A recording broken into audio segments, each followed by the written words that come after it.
Dino Fotoima. Dans le monde entier, ce que nous avons Didier Lacoste, artiste de la Binopi à Congo, les abonnés de Dino Bilengi TV. Chaîne à Bayaya et Dino Bilengi TV. Nous avons un noko, nous avons une ambiance. Même si nous avons un sengoto ya mawa. Et qui avons Dino Image. On est là, et Dino Bilengi TV. Il faudra confirmer double étoile bientôt la terrain. Et Dino Bilengi TV. Et Dino Bilengi TV. Vous sentez que non? Et Dino Zopesa Bilengi. C'est-à-dire, vous s'abonnez massivement à Dino Bilengi TV. Vous ne serez jamais déçus parce que le programme il y a mystique, il y a kafou kafou. Donc, vous se retrouvez quoi? Edino, vous Edino quoi? Vous avez un solo. Baya, mais Edino est number one. Vous s'abonnez à Edino Bilengi TV. Vous allez déjà vous séparer. Vous séparer déjà. D'accord. Bana Poto, Bana États-Unis, Bana Asie, Bana Australie, Bana Afrique. Chaîne Nabino Yangoyo. Edino Bilengi TV. Yangonde Makam. Yangonde Isali Kibiso Bana Poto. Toye Bana. Kibiso Banso. Tous s'abonner massivement. Yangonde Sukisi Makam. Masuri asika pour la cérémonie na bino, pour la mariage, anniversaire, baptême, na ba cérémonie nyonso, événement nyonso. Alors Congo Vibration et biso gâteau ya sika na kombo ya gâteau Vibration et kokuma mana chariot aquarium. Alors pour la kozwa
Jenny.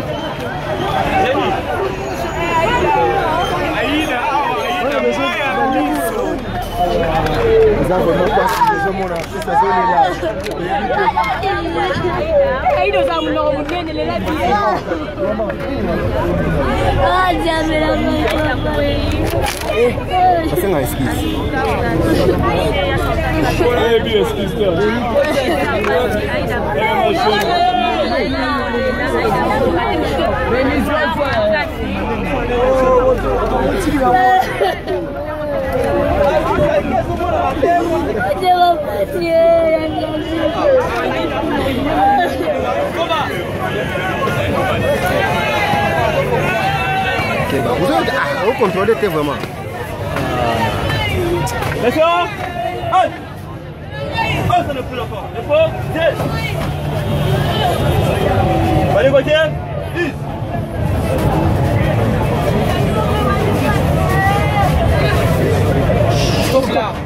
3 mètres 50. Ok. Merci, nous demandons l'assistance des plus maîtres. Coco, mettre un chapeau. Papa nanga, vous avez besoin quand même de contrôler. Voilà, merci. J'espère que mon corps y a des bonabis et Kotiawa. Bato nyonso bazaliawa. Peut-être balbalobi o bazo salani magie toni. Lelo toyebi na Kinshasa mikolo leki toka kisango. Artiste comédien babongisaki moko na kati na bango na kombo ya Dadi Dikambala. Comme de coutume na biso artiste comédien monument oyo etelemi awa eza genre lokola panthéon eza monument des artistes. Artiste soki akufi mpona biso artiste tolakisake à part ba œuvre na ye atikali seko na seko nde toyaka kosala plaque na ye honorifique tokomaka kombo na ye na monument oyo. Cérémonie oyo kosalama sikoyo ezali cérémonie wana esengaka vraiment kimia pe ordre. C'est l'honorable Michel Komba qui profite pour déposer le bouquet de fleurs à l'honneur. Il y a artiste comédien Dadi Dikambala, merci. Là nous voyons le bourgmestre Jean-Claude Kadima, oyo atikara artiste. Souvent, chaque fois que nous en apportons la place Nabiso, c'est sans condition, en faut que l'Abiso apporte rapidement pour les années culturelles. Merci beaucoup le bourgmestre Jean-Claude Kadima, le président Massoumouya NTPC, le président Elombe. Je vois Bandeko Nyoso. Maintenant, nous allons inviter les membres de la famille au Bazaliawa, les membres de la famille. Il y a le tour d'honneur, il y a Bangondeko.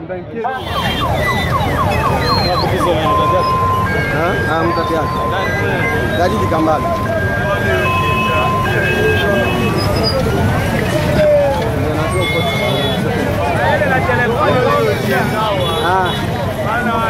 Jamais.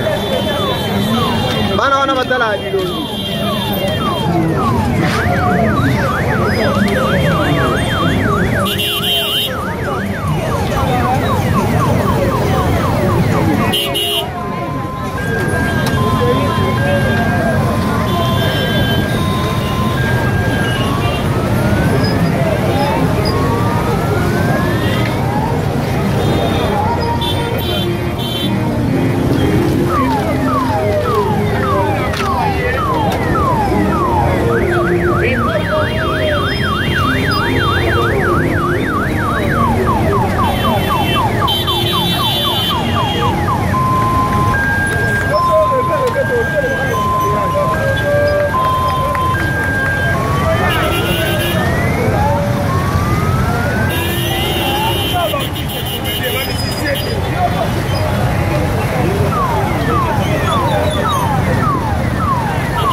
Malembe.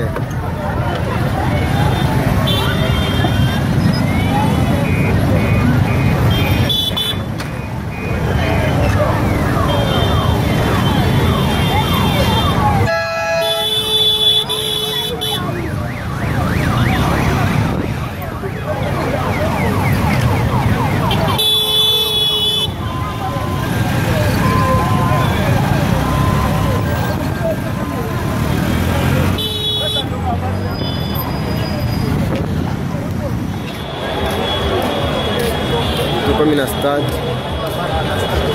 de match.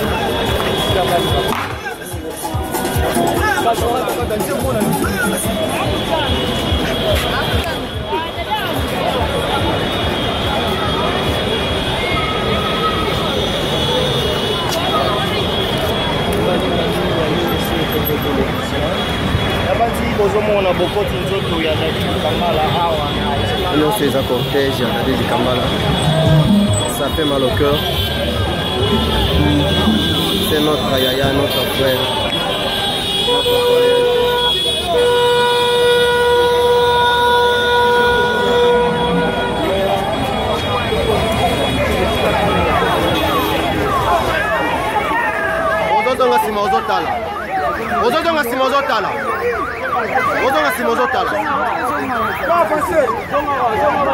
avancer malembe batwana bapare tikani musika fo bosabe musala baninga basala musala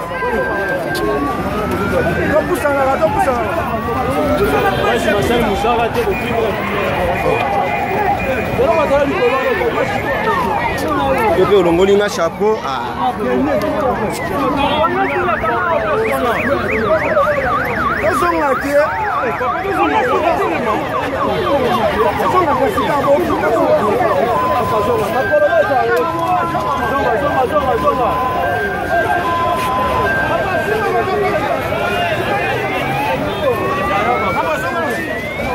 au stade Marty. Pour les communes, stade Marty.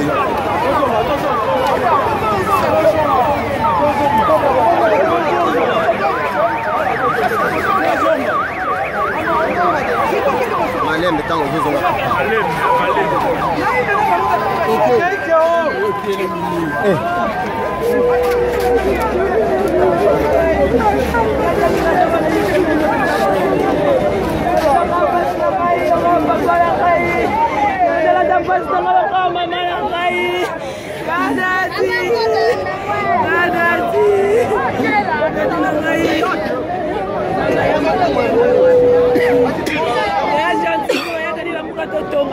Papa, monsieur Biola Mugadotonga, Mboko et la Boissy, Mboko la Mabasi, qui n'est pas un bon amassaka, tout le monde a mis sa vie.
Colina fort, micro.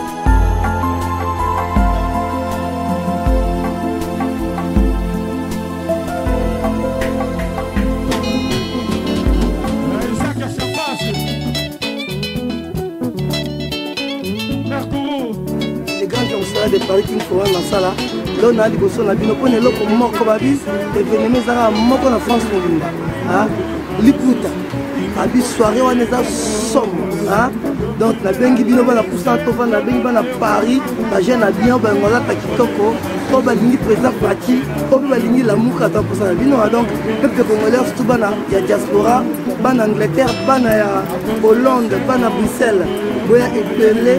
C'est le 14 mars, la ville de Saint-Georges, la soirée à Moko. On a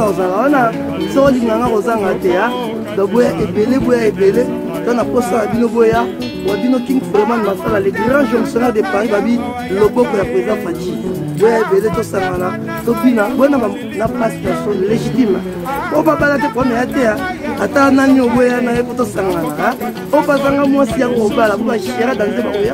bana Angleterre bazoya bana Hollande bazoya donc babi soko ozangi aussi 0 donc boye ebele check. Donc le 14 mars ils ont la continuité mois de mars donc boye ebele journée à l'écoute pour la maman ezana Villeneuve Saint-Georges 153 rue de Paris, Villeneuve Saint-Georges. Boye Belé, à trois doses de la Bino, à trois doses à la dessus. C'est dans le mois de la femme, peu importe le 1er jusqu'au 31 mars, Ezali Kaka, fête de la femme. Donc nous avons fêté le 14 mars, Boye Belé, la Villeneuve Saint-Georges. 153 rue de Paris, Raimona Ozala, ML, la femme d'État Ozala, wana. Donc nous avons boya, la président la Bisso, et d'une image à la staff, donc ouais, au soutenir les lions de la presse, pardon, les Diagnoso, association Nyosmo, Zadoza, on attaque membre MPF, donc pour moi, pour construire le mérite de la femme, on a mon présidente, en même temps, journaliste, en même temps, MPF, donc on a la presse, et la mise en place pour là, à quoi vous avez voilà, donc Jérémy qu'on appelle à côté de Masolango, journée de la femme, il tire la journée de la femme. Le 14 mars, bon manqué et une image na pointe. Villeneuve Saint-Georges, dans la Villeneuve Saint-Georges, 153 rue de Paris. Journée de la femme héroïne, à Nenga Moukete. Ma maman yo sobo ya mola kini puta ko kama mtoko na moi ma maman le rôle de la maton de la japonaise na bengi sibino pour tout le 14 mars na Villeneuve Saint-Georges pour la journée de la femme tout ça la femme en valeur j'ai toto pour faire la tête à la radio Algérie Ningo ya Kabongo la radio avocat na point donc on a été Yolanda la Capernienne donc nous avons bien habitué Belé Bengati la radio comme un solo le 14 mars na Villeneuve Saint-Georges on a signé payé 25 €, il n'y a pas là nous avons maman de 25 €, il n'y a pas là ma fille Ezali j'ai en vente chez Edino Image cette année parce que jour wana quand on kangali puta matalo kangali puta c'est mina on kangali puta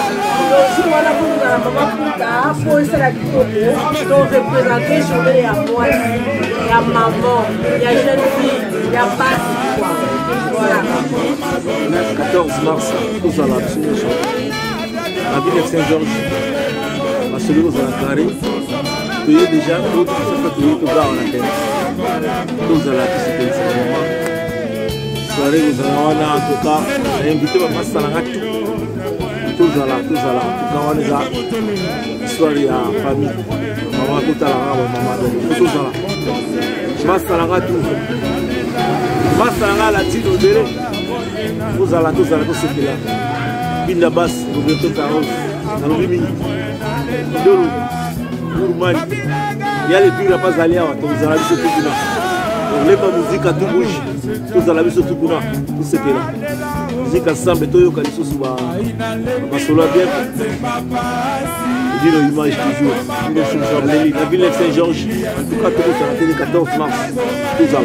Tout le monde a ah, maman li puta, ouais, maman li puta, tout ça là. Maman on a dans la terrain, maman li puta tout ça là. Tous à la putain, ça la bien ma casse.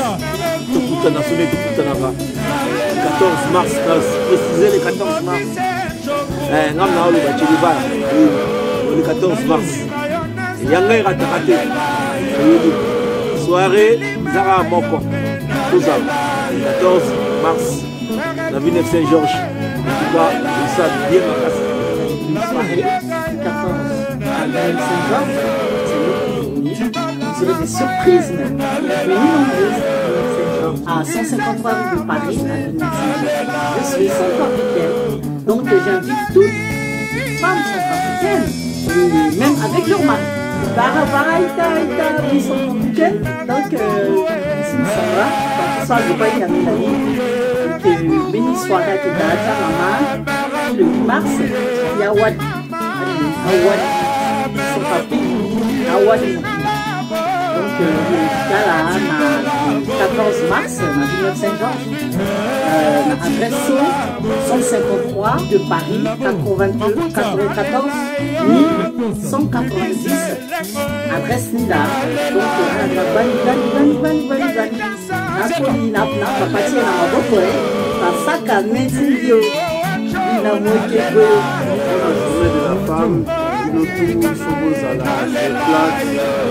Donc, c'est de la nagata avec une image, il n'y a rien à dire. Tout le staff,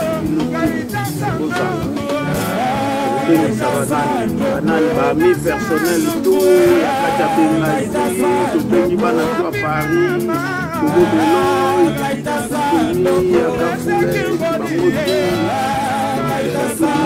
la journée de la femme, c'est là international. Donc, il y a une image de tout le monde va dans sa famille. Pour la journée, on a les putas, donc ma maman, pour sentir quoi. Ouais.